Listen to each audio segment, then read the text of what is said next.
अगर तुम्हारे मन में ये बात है कि मेरे भंडारे में वो भी शामिल होते हैं जो मेरे मंदिर आते नहीं या मेरे भंडारे में आकर भी मुझे पहचानते नहीं, पर वो भोजन भरपेट करके जाते हैं और फिर दोबारा जब भंडारा होता है तो कहीं ना कहीं कौन सी दिशा से घूमकर चले आते हैं और बाकी समय गायब रहते हैं, मेरे मंदिर पर प्रवेश करना छोड़ो, मेरी ओर एक नज़र भी नहीं डालते।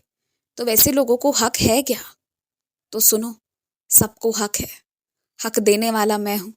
तुम्हें क्या लगता है, इतने लाखों करोड़ों लोगों में सिर्फ वही चुने हुए लोग क्यों वहां तक पहुंच पाते हैं? क्योंकि मुझे वो प्रसाद खिलाकर सबके कोई ना कोई बिगड़े काम को बनाना है। क्योंकि जैसे तुम्हारा मेरे पर विश्वास है ना, वैसे सबका विश्वास है मुझ पर। ये अलग बात है कि वो मेरा नाम सीधे ना पुकार कर किसी और रूप में पुकारे, पर विश्वास सबको है मेरे ऊपर। और मुझे सबके विश्वास पर खरा उतरना है। तुम समझो, अगर ध्यान देकर सोचोगे ना तो ये पाओगे कि परीक्षा तुम्हारी नहीं, इसीलिए मेरी होती है।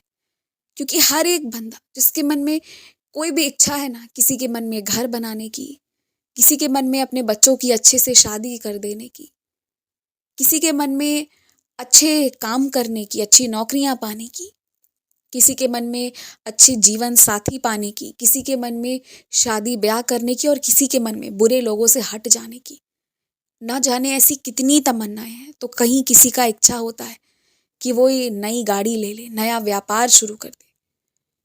और सिर्फ इतना ही नहीं, हर वो इंसान का जिसका मेरे ऊपर विश्वास है ना, जो मेरे इंतजार में बैठा है, मैं उसे बिठाकर यूं ही नहीं छोड़ सकता।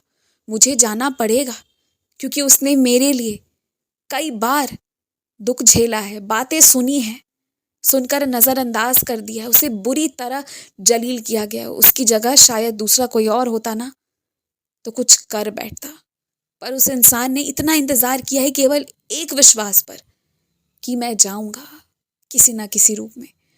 तो मुझे उन लोगों के बिगड़े काम तो बनाने ही है ना, जिसने मेरा नाम ले लिया, मेरे नाम पर इंतजार कर लिया।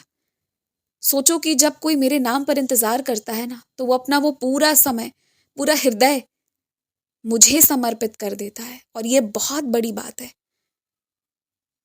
कि संसारिक चिंताओं में फंसे रहने के बावजूद भी अपना सब कुछ मुझ पर न्यौछावर कर देना। तो कोई एक पल भी अगर मेरा हो जाता है ना, तो मैं फिर सारे वक्त उसका हो जाता हूँ। इसलिए मुझे सबको ठीक करने के लिए, सबके बिगड़े काम बनाने के लिए व्यवस्थाएं करनी पड़ती है, और इसलिए उन्हें अपने पास बुलाना पड़ता है। और तुम्हें पता है क्या, अक्सर मेरे बच्चे मेरे सामने खड़े होकर एक ही भवन में एक ही वक्त आरती करते वक्त जब अपना फायदा मांग रहे होते हैं, अपनी अच्छाई मांग रहे होते हैं ना, तो जहाँ किसी की ज्यादा बढ़ोतरी हो रही है वहां किसी ना किसी का नुकसान भी हो सकता है, क्योंकि कुछ लोग एक दूसरे से जुड़े हुए हैं। पर मुझे ये भी नहीं होने देना है। तुम सोचो, क्या ये मेरे लिए कठिन नहीं है? लेकिन ये उन बच्चों का प्यार है कि किसी का बुरा, किसी का पतन नहीं होता, सबका उत्थान होता है। और इसलिए मैं अपने बच्चों से कहता हूं कि जब तुम मेरा स्मरण कर रहे हो ना, तो चिंता छोड़ दो और गलत रास्ते पर कभी मत चलो। क्योंकि तुमने ज्यों ही मेरा स्मरण किया, तुम्हें फल तो मिलना तय है। फिर अगर गलत रास्ते पर चलोगे, तब तुम अपने फल की जो संख्या है ना, उसको कम कर ले रहे हो। बस वो मत करो। लालची मनुष्यों की ना लालच को पूरी करने की कोशिश मत करो, नहीं कर पाओगे। असीमित है उनके लालच। घर लाकर दोगे तो महल महल लाकर दोगे ना, तो किसी दिन कह देंगे ये पूरी पृथ्वी ही उनके नाम करा दो। और उन्हें खुद भी नहीं पता कि इतनी समृद्धि, इतना सामान लेकर वो जाएंगे क्या, वो करेंगे क्या। उन्हें खुद नहीं पता इन चीजों का। तो किसी के लालच को पूरी करने की जरूरत नहीं है तुम्हें, पर किसी की जरूरत को, किसी की भूख को मिटा दो, तो ये बहुत बड़ी बात होगी और ये कर सकते हो तुम। इसमें मैं पूरी पूरी अनुमति देता हूं तुम्हें। जब भी तुम सड़क पार करते हो ना, तो दूसरे पर आश्रित मत रहो, अपने ऊपर आश्रित होकर सड़क पार करो। अगल बगल वालों पर भरोसा तो करते हो, पर मुझे क्यों नहीं पुकारते कि बाबा आप आओ, आप ये काम करवाओ। यकीन मानो, जब मुझे पुकारोगे ना, तो आराम से सब कुछ होगा, कोई वाहन नहीं आएगा।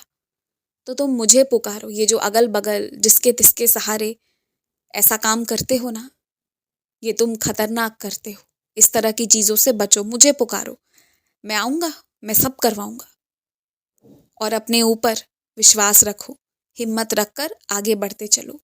और जिस काम के लिए मैंने हामी भर दी है, वो काम जल्द ही शुरू हो जाना चाहिए, वो मुहूर्त के मोहताज नहीं, याद रखना। खुश रहो।